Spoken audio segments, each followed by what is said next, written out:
May PhilSys card o national ID na ba kayo? Mahalaga po yan dahil gagamitin yan ng ilang ahensya ng gobyerno sa paghahatid ng mga serbisyo at ayuda. Tulad na lang ng Social Welfare Department. Pag-usapan po natin yan sa serbisyo ngayon kasama si Acting Social Welfare Spokesperson Glenda Relova.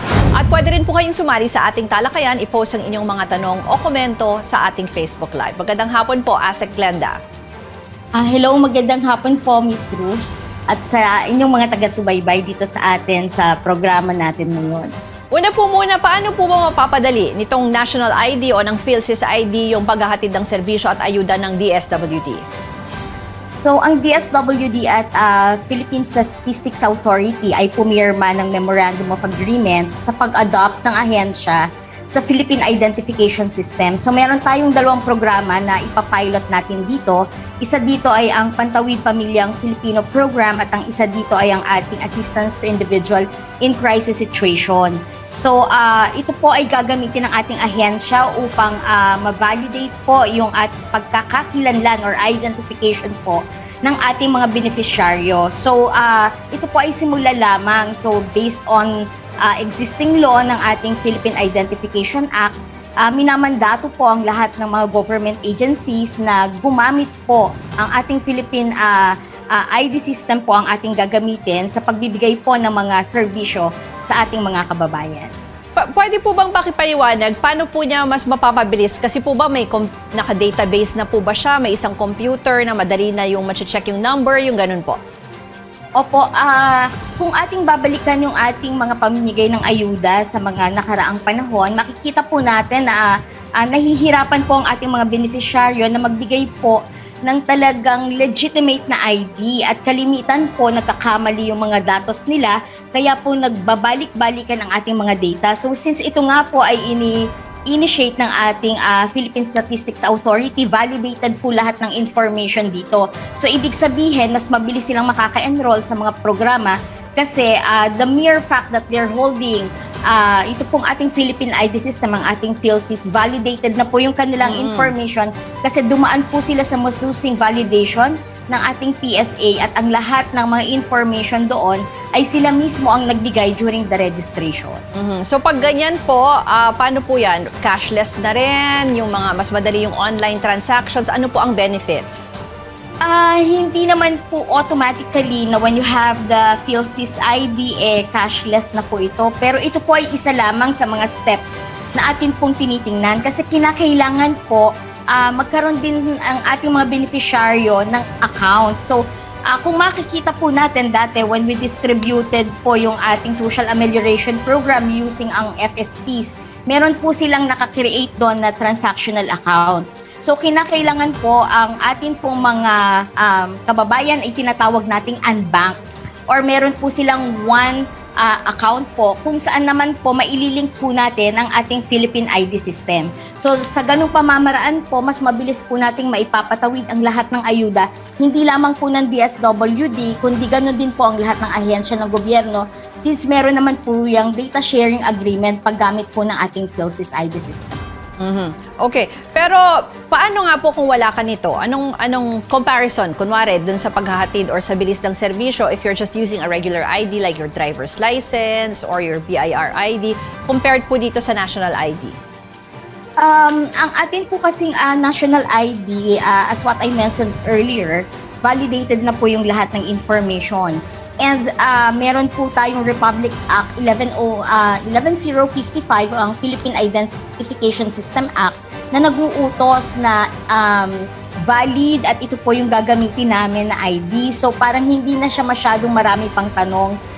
Unlike po kasi dito sa ating mga dating mga ID, may mga expiration. So once expired yung ID mo, maaaring hindi ito gamitin ng kahit sinong ahensya kasi kinakailangan bago uli itong mga ID na ito. Samantalang ito pong Philippine ID system, so naka-data bank po ito and nakalink po ito sa lahat ng national government agencies. So easier po ito na magagamit at maire-register po sila at mai-enroll sa lahat po ng maaaring serbisyo na maibibigay sa ating mga kababayan. Pero linawin ko lang po, Asek, hindi naman required na kailangan na, kumbaga hindi nyo naman ipagkakait yung ayuda or anumang assistance kung hindi po national ID ang ipapakita sa inyo.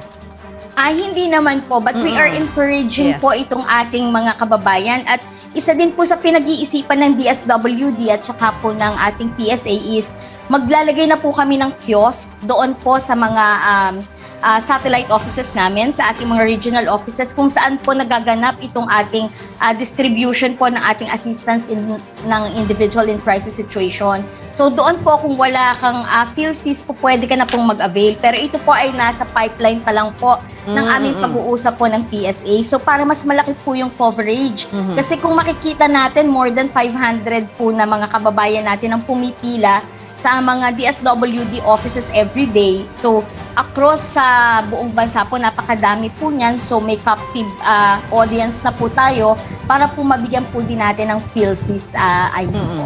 Okay. Pero pakipaliwanag na lang din po ngayon dun sa mga nanonood sa atin sa ngayon na wala pa pong PhilSys ID. Just in case kailangan nila ng ayuda or may mga transaction sa DSWD, ano po ulit yung dapat nilang dalhin? Ang hiniikayat po namin ng ating po mga kababayan na magpunta po sa mga satellite offices ng PSA at dalhin po ang current ID po nila. Kung wala naman po, magdala po sila ng kanilang mga birth certificate or magdala po sila ng kanilang mga baptismal certificate as proof po ng kanilang pagkakakilanlan at magpa-register po tayo sa ating PhilSys. Maaari din po tayong mag-access sa www.psa.gov.ph PhilSys or Facebook page po www.facebook.com PSA PhilSys Official. So nandun po maa-access po nila ang lahat ng information kung paano po sila makakakuha ng ating Philippine ID system. Asek, ang question ko po, yung mga pupunta po dyan sa DSWD, in case wala sila pong PhilSys ID, ano po yung tinatanggap nyo na ID and other documents? Tumatanggap po kami ng lahat ng klase ng dokumento katulad po ng birth certificate, tumatanggap po kami ng PRC license, tumatanggap po kami ng driver's license, tumatanggap din po kami ng barangay indigency, at tumatanggap din po kami minsan ng kung talagang walang-wala is affidavit of two disinterested person saying po yung identity po ng itong taong ito. Ganon din naman po, pagkukuha naman po sila ng ayuda which is more than 5,000 pesos, kinakailangan po, meron po silang social case study report ng nagmumula po sa ating mga municipal social welfare officer at kinakailangan din po may dala po silang medical abstract or kinakailangan po kung kailangan naman nila ipambili ng gamot, meron pong reseta ng doktor. Kung sila po ay ikikimo or idadialysis, meron po silang dalang quotation. So Okay. yun lang po ang basic na requirements ng DSWD. Marami pa tayong pag-uusapan. Kung meron din po kayong mga tanong, ilagay nyo lang sa ating Facebook Live. Kasama pa rin natin si Acting Social Welfare Spokesperson Glenda Relova sa pagbabalik ng Newsroom ngayon dito sa CNN Philippines. At kasama pa rin natin sa serbisyo ngayon si Social Welfare Assistant Secretary Glenda Relova. Asek, may question po dito sa ating Facebook Live. Itong si Mike Conde, siguro kasi paulit-ulit natin pinag-uusapan. No? Ang tanong niya ay paano yung Individual Assistance Program during crisis? Sino-sinong covered? Paano po yan ma-avail? Ang ating pong individual assistance sa lahat ng ating mga kababayan, so depende po kasi sa menu of services na i-avail nila. So under po sa ating assistance to individual in crisis situations, what they can get is financial assistance po. Maaaring po ito ay para pambili po nga nila ng gamot or pang laboratory nila. Pwede rin naman po ang medical assistance kung sila po ay nasa hospital. So, kailangan po dito ang bill ng hospital, medical abstract, ID ng pasyente at kung sino magpo-process sa DSWD at saka po barangay indigency. So, pwede din po dito ang educational assistance. So, dapat po naka-enroll po ang ating mga bata sa eskwelahan. So, pwede din naman po dito ang food assistance at pwede din po dito yung balik probinsya or pamasahe po kung sila ay na-stranded dito sa Maynila at kung saan mang lugar at kinakailang bumalik sa kanilang probinsya. So, yun po mga nabanggit po na dokumento, dadalhin lang po nila kung nagpo-fall po sila within the menu of services po ng ating assistance to individual in crisis. So, punta lang po sila sa ating mga satellite offices or sa regional offices po ng DSWD or kahit po dito sa atin sa central office. Asek, pero like how you mentioned, kunwari yung educational assistance, food assistance, ano po yung ibang requirement para kailangan po ba hindi ka na sakop ng 4Ps because nag-a-avail ka naman ng iba pang assistance? Paano po yon? Usually naman po, ma'am, kahit ka po 4 Ps ay okay din po na makakuha ka rin po ng ating tinatawag na AIX or financial assistance. So yun nga po, depende lang doon sa menu lang yon na ibinigay natin kung magfo-fall kayo doon, then you are eligible to receive. So below 5,000 po, kung ano man po yung sitwasyon na kanilang kinakaharapan, kung sila estudyante, educational assistance, enrollment form, ID lang po, tsaka indigency. So ganun din po, pagka more than 5,000 pesos, saka lang po siya nadadagdagan ng social case study report. So pwede po ang reseta, pwede pong bill ng hospital, depende nga po sa menu of services na kanilang i-avail. Pero usually, 4 lang po ang pinakamadaming requirement ng DSWD para po maka-avail po tayo ng ating assistance. Ano daw po ang available pa po as of now? Yun pong ating Bayanihan Tranche 1, tapos na po yun. So yun po yung ipinamahagi ng ating mga local government units. So ang natitira na lang po sa DSWD, yung pong Tranche 2. So ilang parte na lang po ito ng Region 3 tsaka po ng NCR. Sila po yung mga hindi nabayadan ng ating mga financial service provider dahil meron po tayong tinatawag na data quality issue. Yun nga po, dahil nga iba yung ID na ipine-present, iba po yung nakalista sa database naman po ng DSWD. So pagka ganun po yung nangyari, hindi po talaga sila mababayadan ng ating mga financial service provider. Ibinabalik po ang datos sa DSWD at sa local government unit.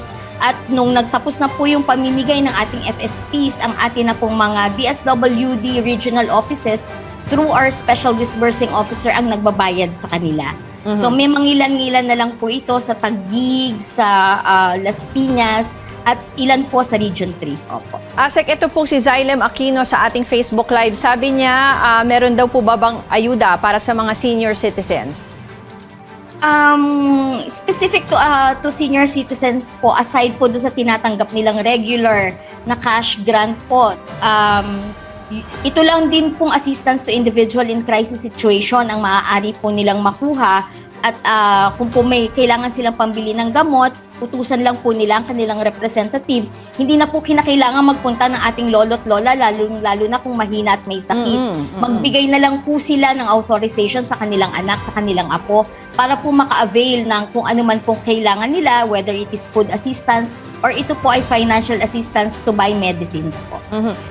Huli na lang yung mga may tanong po sa DSWD, saan po sila pwedeng dumulog?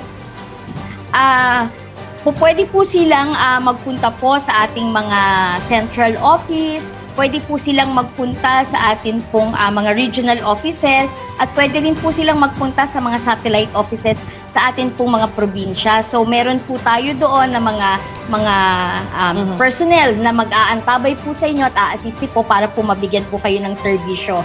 Pwede rin po kayong kumontak sa ating Facebook at Twitter at DSWD Serves. Meron po kami, kung meron kayong mga katanungan, meron po tayong inquiry at dswd.gov.ph at punta po sila sa ating website dahil meron po tayo dyang mga uma-assiste ng 24/7 po para po sa ating lahat ng issues and concerns. Maraming pong salamat kay Social Welfare Assistant Secretary Glenda Relova.